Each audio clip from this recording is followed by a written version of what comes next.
It's April 14th, 2020. I guess this is the second episode of the Fire Next Time podcast. We have on Navroop Sahdev, the wonderful Navroop Sahdev. How you doing? Very good, thank you. Living the quarantine life. Living the quarantine life. Fun times, crazy times, insane times.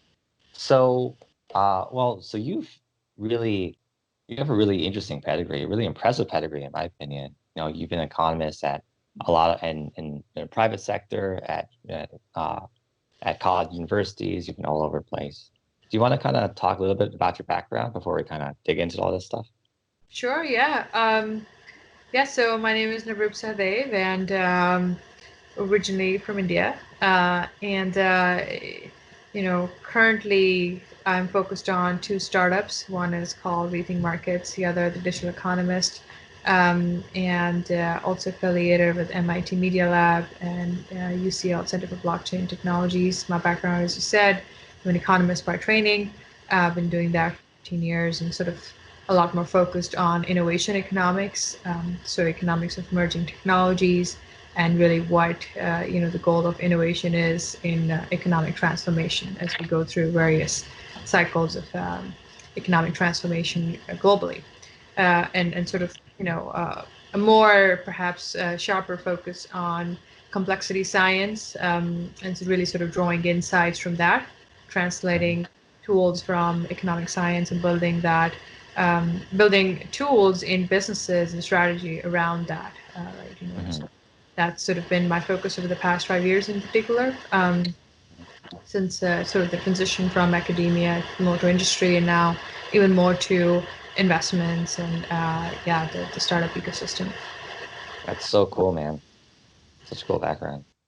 Um, yeah, when did we meet? I think we met at some event in New York, right? It was a fintech conference, Yeah, and it I was, think we were on a panel. yeah. Yeah, talking about emerging economies in 2017. This feels so long ago. Um, cool. So we might as well dig into it. So you're starting a new company called Digital Economist, which, if I might paraphrase, is basically helping people think about this, helping people think about the digital economy, which is kind of a tautology, right? The digital economist helps people think about the digital economy. But would you say that's kind of an accurate representation of what your new company does? Yeah, I would kind of nuance that a little bit more, I guess. Mhm. If Yeah, you're talking about the digital economy, because it touches every single part of the economy, right? Um, there, yeah. there was a time where like internet technologies were still in their early days, and telecommunications was sure relatively built out, but now there are no businesses that are not touched by digital systems. Mhm. So really talking about the whole global economy, and we're really talking about leveraging digital. And I can go a little deeper into what that sort of means and translates to for the global macroeconomy and where we are Mhm. focusing on. But I think it's fair to say that we are talking about the current and the future state of the global economy when we say digital. Mhm. Interesting. Yeah, I think it might be helpful if you just kind of, and honestly, I'm really interested in hearing about, in your words, how would you fully define what the digital economy is? Hmm. Yeah, so there is of course a digital economist as an organization, and where our thrust is on as a global impact platform. But kind of going back to your question on what the digital economy is and what the bounds are and what the scope is, I think. Um, Hmm. so there are a few things, right? First of all, like I said, digital systems that touch upon every single sector. Um, and then also, the digital first, digital native systems. And you can think of crypto, you can think of like the digital dollar, for example, talking more on, the financial economics side of things. And also gaming, for example, is a great example of native digital systems, right, which have actual perceived value by the users and the participants. In that, you can call that a small economy. And I think what you're kind of alluding to, and maybe kind of going into the real economy, quote unquote, as it was traditionally called, and perhaps still is by some of the economists, where you have physical systems, right, like supply chains, and then agriculture and manufacturing, right? So this is not to say that that should be ignored or that is not important. In fact, that is the most important thing. But Mhm. the point here is the following, which is that technology is what, makes humans unique on the planet, Mhm. different from other species, and the fact that we are able to develop technology and in fact leverage it and control our environment so much. Um, Mhm. and that is exactly where we can also look for solutions, if you may. And that means, when we focus more on digital systems, hopefully we can elevate some of the stress on physical systems. Um, Mhm. and with the efficiencies, with the scale that digital brings, we can help the quote unquote, the real economy, right? So this may be connecting farmers to, digital credit, or the internet, for example, which is really the key platform that's sort of differentiating who will succeed and who will fail in the global economy, right? So, and I can kind of go down the list on that, but yeah. Yeah, so that is something that we've been talking about in the last 2 weeks, where it's really about, I think to me it's two things. One is that, and so would you say this is a fair statement that we, given the explosive growth in digital economy for the last, 50 years, we're still just scraping the surface, that we're still almost at the tip of the iceberg? Do you think that we're still going to grow so much, next 20, 30 years? Completely. That's kind of goes Hmm. without saying. In fact, what it's making us rethink is what do we call, you know, the economy? Because the majority, the larger part of that is digital now. If you look at the monetary value, right, the biggest companies on stock exchanges, publicly listed companies are all internet companies, right? Hmm. And the biggest asset they have is data, right? So that tells you a lot where value is being generated and created, right? Now the issue with that, and we could go deeper into that perhaps later into the call, is that is pushing physical systems and the real economy too far behind. So Hmm. saw this increasing inequality over the past 2 decades in the global economy, where those who could leverage intelligent machines, right, can grow much faster while others continue to lag behind. So for example, in the US, the real wages have been falling. So real wages are what you can actually, goods and services you can buy, or with, let's say, a physical dollar spent after accounting for inflation, Hmm. right? So if I could buy two apples with a dollar 10 years ago and now I can buy only one, my real Hmm. worth of the dollar has actually reduced by 50%. Um, Yeah. so so real wages have been continuously decreasing even well before the 2007 and 8 recession. Um, and so what we see is this increasing inequality, which is a much bigger issue, right? So I guess the reference here would be Tyler Cowen's Average is Over. It's a great book to sort of like understand these parallel economies, right? There's almost like a two-tier system where Hmm. there are those who can leverage intelligent machines, where data is the new gold, and then there's like everybody else. And I think it shouldn't be like that. And that's sort of part of the mission of the digital economy, so what that means for socioeconomic systems and social impact, and Hmm. how we're going to go about it. Yeah, so I do want to dig into that because it seems like there's a dichotomy in what you're saying. Although I don't actually think there is. I think it's more like a conflation, where on one hand you're saying that the digital economy, these people that have the intelligent machines, they have experienced, well, let's say a huge increase in their wealth, and to some degree it's caused a disproportional distribution of wealth, where people that have like the tech stocks, people that worked at these tech companies, they get, more benefits. Even today in this quarantine life, if you are part of the digital economy, if you can work remotely, then you still can produce an income when other people can't, right? If you work in the so-called real economy. But Yeah. at the same time, you're saying that we want to use the digital economy to create a more equitable kind of distribution of wealth.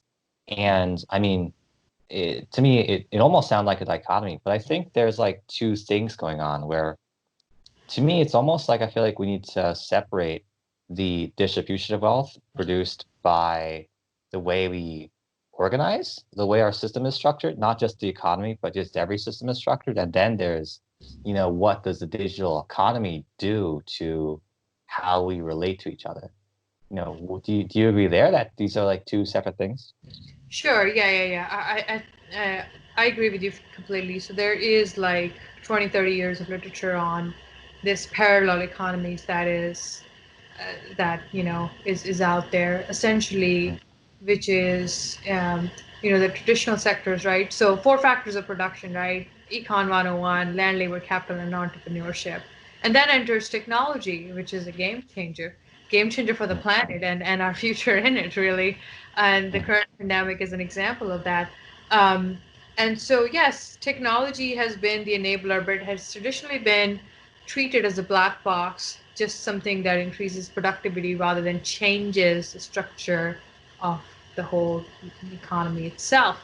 And so I think if you still think it's just one of the factors of production, or one of those extra things, or if you work in a sector where that is the case, then you're already too far behind.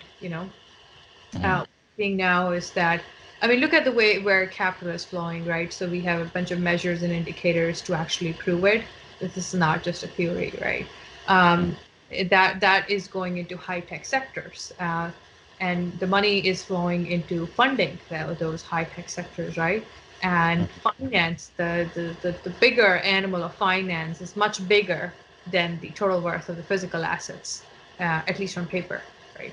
So why we can kind of go further into environmentalists trying to measure the value of a tree and forest and all that, which I think is just outrageous. But uh, um, so yes, and on one hand you have these two parallel economies that it's not, to some degree, inequality is unbelievable. It is, overall, of course, the standard of living in the world is increasing, but with increasing on the planet. But inequality is just way beyond what could be sustainable. I mean, it's not even funny. It's not even just saying, oh, maybe unequal. I mean, look at the rest of the world, and we can prove this through historical data. And Thomas Piketty, the French economist, he actually did capitalism, I think, in the 21st century, the book he wrote. Yeah. So historically highest inequality around the world, right? And yet we are saying at the same time, yes, tech is also the savior because there are benefits. Essentially, it comes down to the fact that this is a trend that is not going to get reversed. It's not going anywhere, right? And that is understandable because of the benefits that technology provides. So the folks who are in the most unless you want to go live in the jungle by yourself, that's one thing. Right? For every sector, tech has benefits, right? In terms of increasing productivity, and increasing the well-being overall, right? Even over and beyond just economics of it. So that's sort of where you sort of have to live with the fact that we are rapidly going towards a future where tech is more and more important. It already is. This crisis, for example, has brought in huge urgency, and yes, the high tech sector is fine. So guess what? I think there's a very interesting thing that one of our council members, Nilima, she talked about, that what this crisis has the potential to do is it would either increase the good, and then at the same time also the bad, or we can put in the effort to kind of close the gap a little bit. Um, which means those who are doing okay before the crisis would come out much stronger and better because their businesses, their lives didn't get impacted, right? Because we can order food through our app, and we can work from home. We're already used to it. That, as is remote workers, as tech workers, nothing new there. But for everybody else, it's a standstill, right? They're shut down. You cannot just leave the house, and people are on the streets, and in different parts of the world without governments pumping cash into households. So even that, think about it, how are you going to deliver cash, right? So that's a great example. You got to have a bank account, otherwise the government Right. not also give you any cash for as just the disposable income for the duration of the crisis. So Right. that's where you kind of start to see that technology is it's not a necessary evil. It's just a necessity at this point, and you can still call it evil if you want, but I think you'll be losing out on the benefits. Yeah. So I guess, well, how do we close the gap then? How do we close the gap between Yeah, unequal distribution? yeah. I think the answer is pretty clear, and the answer is that we need to stop worrying about those who are already filthy rich, and start worrying more about the ones who don't have enough. So the U.S. government at the moment is bailing out businesses with tens of billions of dollars. And it's just funny what they're giving out to small businesses and independent contractors, which is a few $100s. It's completely Right. ridiculous. And taking on Right. debt, which is getting pushed to future generations. Like this particular, the millennials, in at least in this landscape, are where consumption is the core of the economy rather than savings. So, I could sort of Mhm. like talk about India being slightly different in terms of its consumption patterns. Um, but here, they only own 3% of the total wealth at this point, right? Now, Mhm. the Generation X was around the same age during the 2007 crisis, and they had around 20% of the total wealth of the United States. Oh, So that wow. tells you how rapidly we are impoverishing our future generations by taking on excessive debt that can never be repaid, and is pushed down over the generations. And people who are making these decisions would most likely not be around by the time it comes to the point where I mean, basically it keeps cascading into more and more crises. That's sort of how it Mhm. happens. Too much risk gets concentrated in a certain part of the economy, and then it blows. So Mhm. that happened in 2007. Yeah, if anything, I think this crisis is because we didn't really resolve the inherent structural deficiencies in the system last time in 2008. And this time it went from a mortgage bubble to an everything bubble. And so, yeah, I think that's a great example of how risk compounds if you don't kind of deal with the roots of it. But so, but I mean, but how would you close the gap? Because so what you were saying was we got to stop worrying about, um, kind of the current system as it is. We kind of start thinking about how we can deal with these crises, Mhm. but how do we do it? From like what's the sequence of events that you see given given the political realities, I think, where, for example, we have a gridlocked US system, right? Anything that the House passes that the Senate doesn't like is not gonna go to the president's desk. We can't even get impeachment to work properly.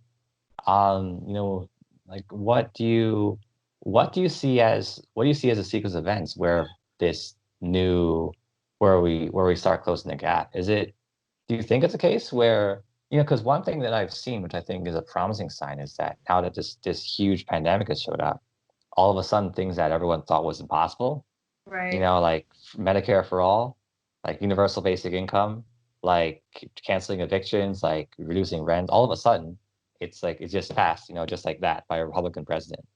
So, I mean, on one side, it's like, well, if it was so easy, why didn't you do it, before all this happened? But also, that to me is like, if the huge crisis shows up and the situation becomes untenable, then that might push through the change that we need. But like this pandemic will end at some point, like what do you think is the path where we reach kind of a more equitable, steady state? Hmm.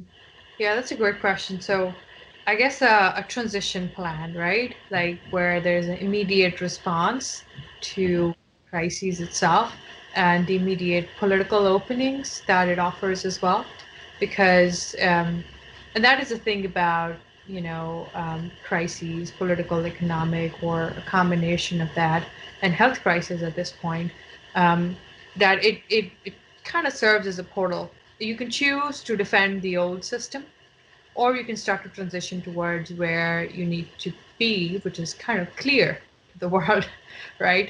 Like we manufacture these viruses by excessive, um, stress on wildlife and natural systems, right? And then they jump to humans because then we eat them. So it's interesting. And so this is going to keep happening. It's going to happen with even more frequency and severity um, because viruses obviously evolve over time, right? So that they are also getting stronger just as we continue to, uh, you know, be a lot more stressful for the planet as a whole to sustain us in turn, right? As a species, as in fact, you know, a planetary home we share with a bunch of other species. So, you know, most immediately from a political perspective, um, I don't know if we can solution for, I guess, ill intention on this call and this podcast, or just in general, sort of perhaps ignorance or narcissism, really, to not have enough empathy for looking out and the ability, right? When you're leading a nation, you're essentially serving its citizens, right? It's taxpayers. Mhm. um, so it's not so much about your decisions, it's about, well, what is it that would serve the interest of the people best? So I Mhm. think it touches upon so many things, right? There's the political side of it, which I don't see it in isolation at all. It's the kind of leaders we're nurturing. It's the kind of are we embedding empathy into what we're doing, our workspaces, right? And so I think there would be ripple effects for all of those things. This Mhm. as a window, as perhaps even a portal into it, right? And so we're already starting to see that happen. Um, Mhm. that's one. And then in the medium term, we absolutely need to transition away from fossil fuels towards a lot more energy efficient systems, towards, the five pillars we have, for example, the digital economist around sustainability, transparency, individual privacy, radical collaboration, etc. are basically are these future trends that we need to take care of, right? People are demanding more and more privacy, right? So and we need to be sustainable for our ecosystem, our uh, general lifestyle and everything we enjoy here to continue to be sustainable. Um, and in fact, I would say we need to actively regenerate systems. We are well beyond the point where we just need to sustain them. So Mhm. what do we need? Well, we need an immediate response that requires global collaboration. That is something we cannot change overnight, but yes, we need leaders that are, well, at least what we call in the organization as conscious stewards, so Mhm. caretakers rather than extractors of value in society. Um, and then in the medium term, we need to just put in place that plan to transition away from things that are creating huge cascading problems for the world. So just understanding that the planet works as a single organism is a starting point to that, right? Like what you Mhm. do here, the one part of the world is interconnected with somebody else, and with the global interdependence, that is the meaning of globalization. Really, this rapid globalization, we need to we need to be able to understand and work with the fact that we have a shared future, right? Kind of comes back to that, and it's high level, and everybody's like, yes, we get it. I think the beauty of this crisis is that it really brings home that point, right? If something happens in China, it's going to be happening everywhere else in the world by Right. next We're day. too interlinked now. That is the global mobility pattern right now, right? So we Yeah. are that interconnected. So couldn't be a better example. And then I also think there are some related sort of benefits. If you think of future work, for example, like the excessive mobility we have around the world, it's really sort of, coming to focus now that is it really necessary? Do executives need to be in an airplane every day, right? Mhm. Um, there's a lot of work that we can do better, more efficiently through virtual collaborations. Sure, there, some you don't exactly get the human touch and everything, but that's sort of where the challenge is for the tech companies, that it could be improved, and that race is happening right now as we speak for this convergence of tech. Um, and I think hopefully something good sort of comes out of this as well, right? Reducing excessive consumption, sort of paying attention to, the amount of paper you're consuming, for example, talking about toilet paper crisis. Uh, Millions of trees get, uh, you know, chopped off every day, essentially, for that. So I think now that it is so close to home and it's so personal, I really see this as an opportunity to drive that global change, which otherwise was just so hard to even agree upon from even a definition perspective, right? Just the definition of sustainability, or the UN Development Goals, for example, which were previously Millennium Development Goals, that should have been achieved by 2020. Then it became 2020 agenda, the SDGs. Uh, Here we are in 2020, and now this is 2030 agenda, right? So what this does is it brings us to that inflection point, which it says like, well, let's make the change now, and if not, this may be like a point of no return. Not to paint a doomsday scenario, but it's doomsday for humans, and in fact, certain humans, which are the poor and the most vulnerable, because the planet would go on. The planet doesn't need us; it's the other way around. Um, and so, if we are in fact an empathetic society, that's something we that's a value decision we make as a society, right? Then we need to make those changes, knowing that the ones who would get worst impacted are the ones who have the least resources. So, there's a lot of things I think to unpack in what you just said. We talked about a more empathetic society, which I want to come back to.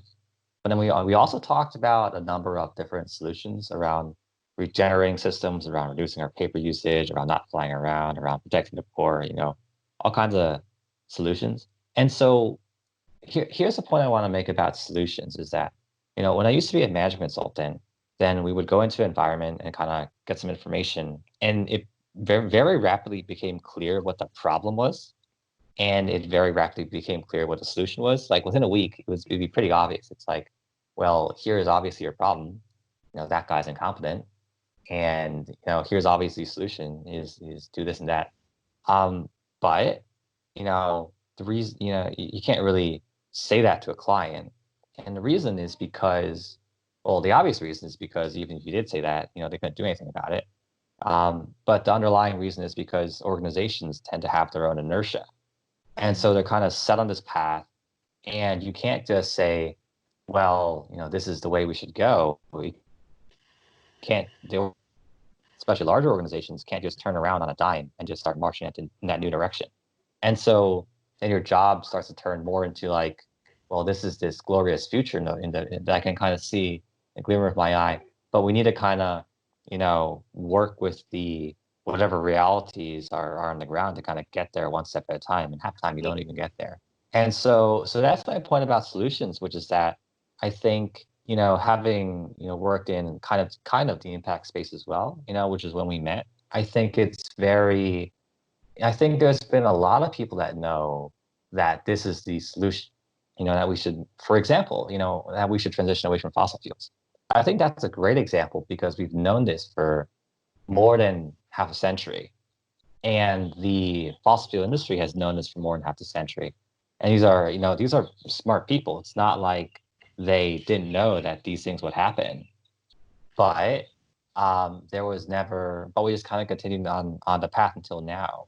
And so, there's something else you talked about a second ago, which is that it requires us to have more long-term thinking. But I think for some, I can't speak for them, but I think for some of the people in the fossil fuel industries might have thought, well, this is going to happen in 100 years, but I'm going to be dead. And if I stop this now, I can't stop it because I'm just an individual. I'm going to say, hey guys, we should, stop drilling. And the only thing that'll happen is I'll get fired. And the industry is not going to stop just because I did anything, you know? And so that's kind of a long-winded way to say that, I think you of all people should know more than anyone else that there's economic kind of fundamentals that tend to decide a lot of the decisions we make as a society. And they tend to decide a lot of the values that we hold as a society. And so, you know, how do you see that interacting with when we talk about a more empathetic society? Do you see kind of, let's just that for example, do you see things happening? Because I do actually, I do. But do you see kind of like this crisis forcing us to become a more empathetic society or more a society that looks more in the long term? Do you see there being fundamental economic or fundamental changes the environment that forces us to do that, that kind of set us on this path? Short answer is yes. We were torching the planet, now everybody's sent home, right? Hmm. But you talked about the economics of it. I think it's just misguided economics. That's total bullshit. That's not economics. That is self-interest. That is greed. I literally started writing a piece down on don't blame the economists for greedy billionaire interests when Trump here announced that he wants to reopen the economy by Easter, which was yesterday, uh, Hmm. as people continue to die at an exponential rate. So greed should not be confused with sound economics.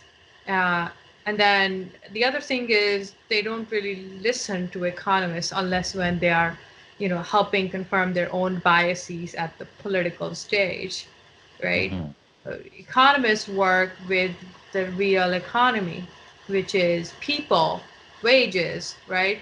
Quality of life, well-being indexes, happiness indexes, and all of that has been built by economists, right? A lot of technology systems, markets, when companies get too powerful, breaking monopolies, all of economists works, right? Designing auctions, efficient, um, allocation of resources, and I could go on and on. Every single aspect of your life is touched by economists, whether or not you realize it.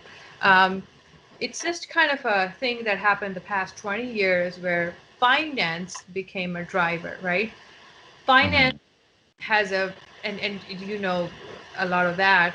It's a bit of a gambling thing. Not all of finance, not you know, but the very kind of aggressive finance is not too different from gambling, right? Hmm. Making profits as soon as possible. So when you see sectors that are high growth, when you see sort of like this hit and run sort of thing, which happened with the fossil fuel industry, continues to, and then also, many other sectors, emerging tech, internet, pornography, you name it, right? So or marijuana, for example, weed, and they jump in, right? And they put a lot of money fuel behind it. That's basically what happens, right? So the money Hmm. in, as energy into the system. So then that explodes, right? While, as economists, we continue to be like, poverty, inequality, wages of people, quality of life. So first of all, let's just separate the two. Greed is not what we focus on as economists. Most of the economists study that subject, and the initial, goal or motivation or inspiration is to improve the state of the world. And the fastest way to do it is perhaps money, right? And that Hmm. is one way you can empower people. So having said that, yes, the crisis is, again, like I said, brings that sort of urgency. What happens is we are in complex systems, right? There are a lot of interdependencies, there are moving parts, and these so-called black swan events are not unexpected events. They are property of the system, as we call it. That means Hmm. uncertainty you simply cannot calculate the probability of, so it just hits you when it happens.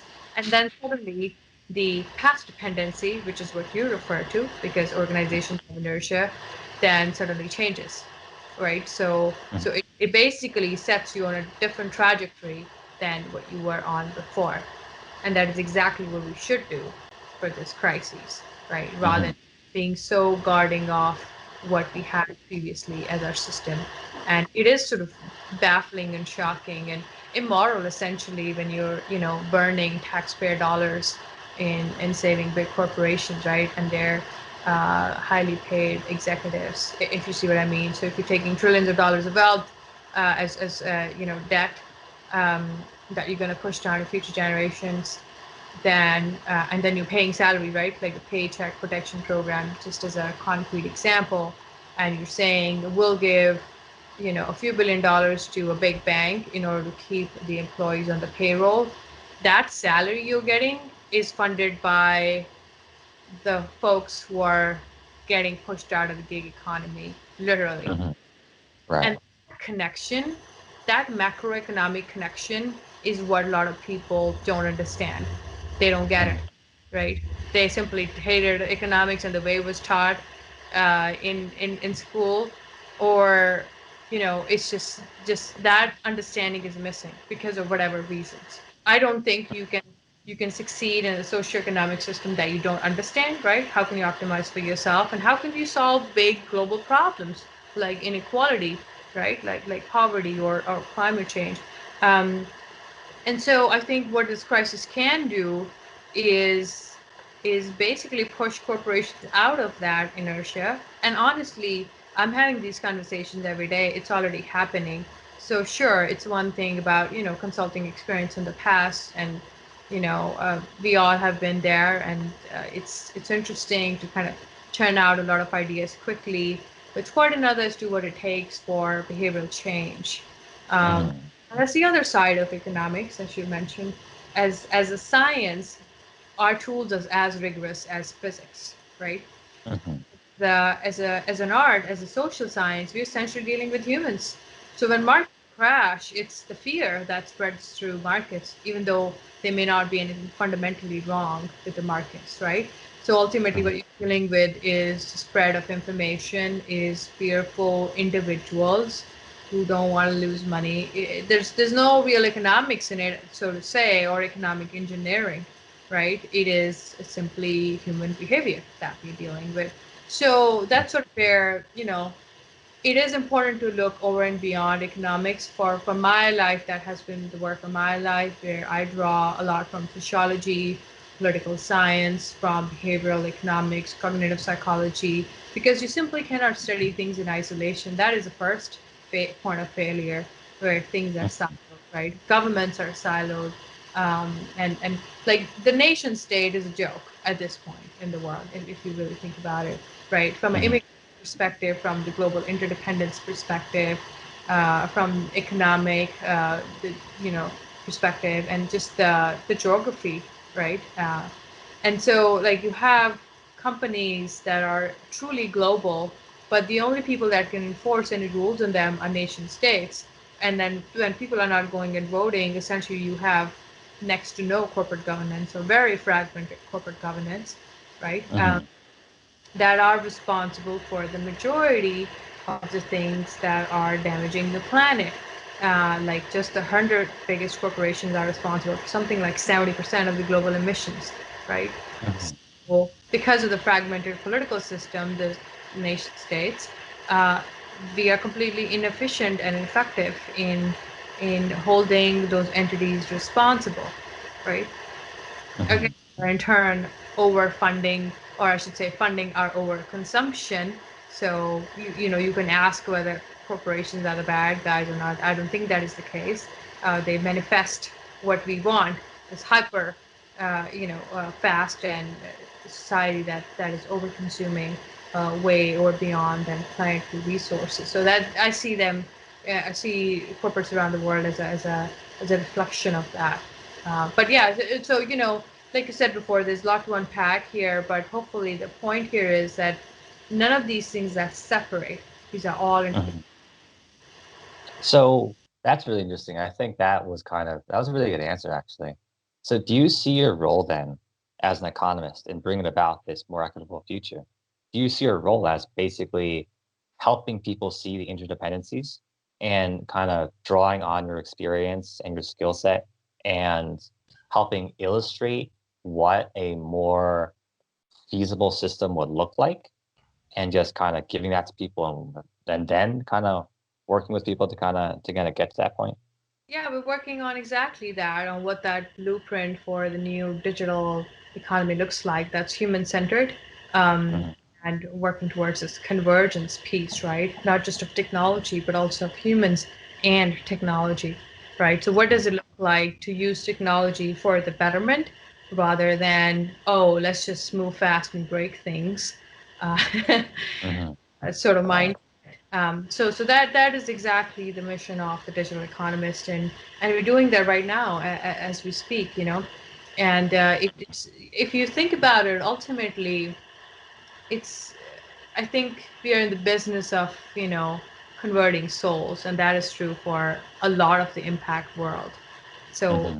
as long as you don't recognize that this is the human at the center of it, right? Ultimately, it's human minds and human intention and human effort, because humans are the only animals that can create reality, can hold Hmm. imagination, and then build something that didn't exist, right? Hmm. Other species can also work with tools.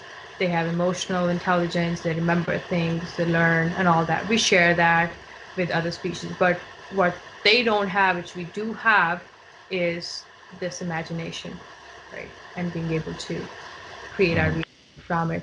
So, take that, right? And rather than just say, oh, corporations are the bad guys, or there's too much inertia in organizations, or governments are full of people who are, not doing good for the society, which is true. Uh, our approach is, well, let's just build the world we want to see, and we're doing exactly that.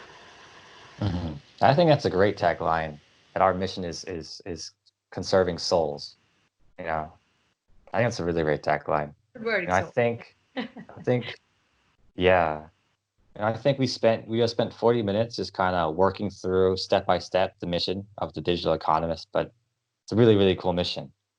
Um, so yeah, I guess then the big question is the quadrillion dollar question is, what is this blueprint for the new economy that you see? Mhm. So I kind of, alluded to that, sort of starting to unravel what solutions might exist there.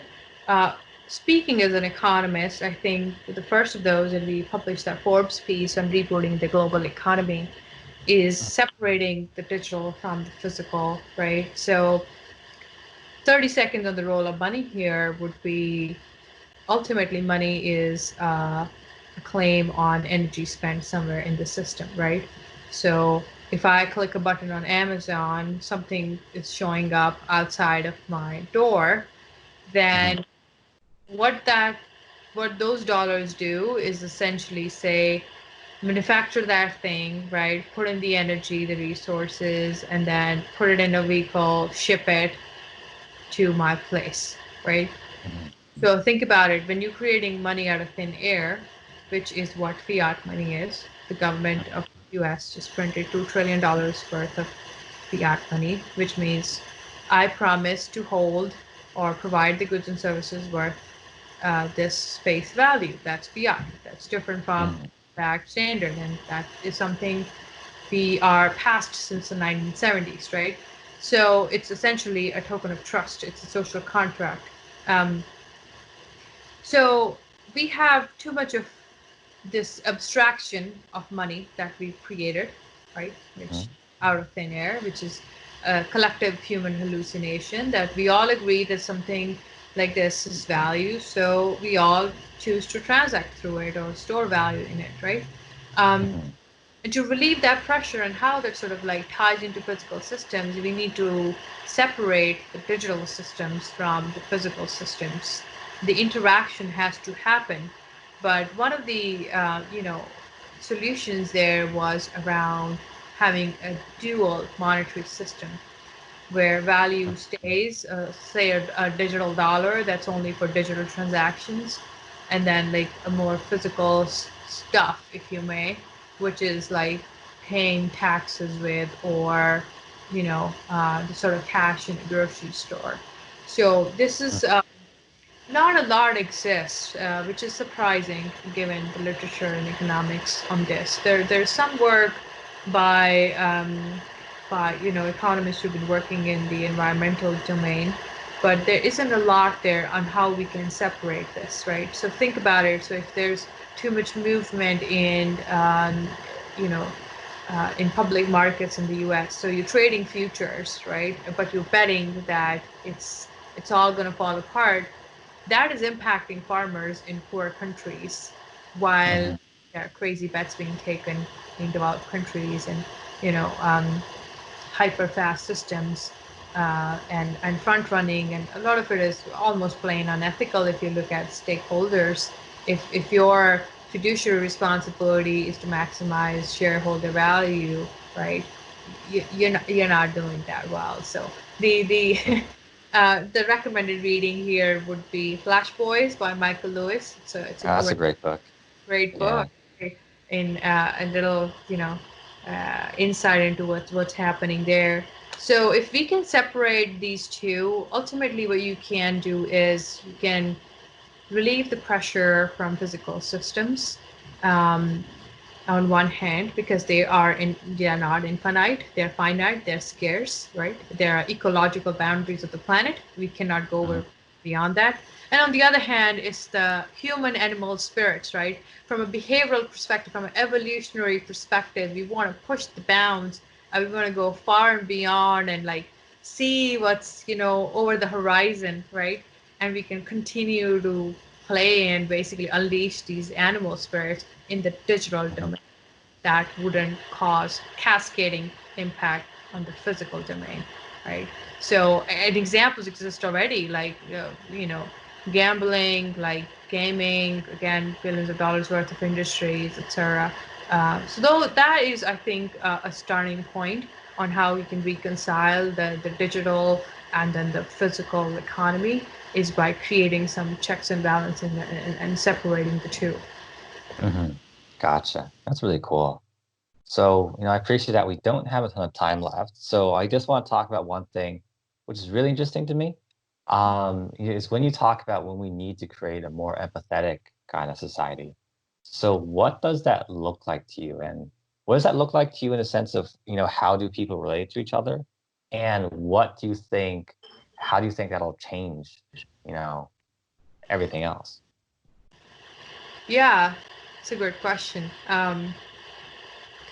I think, economy is an abstraction. It comes from a Greek word which literally means taking care of your household.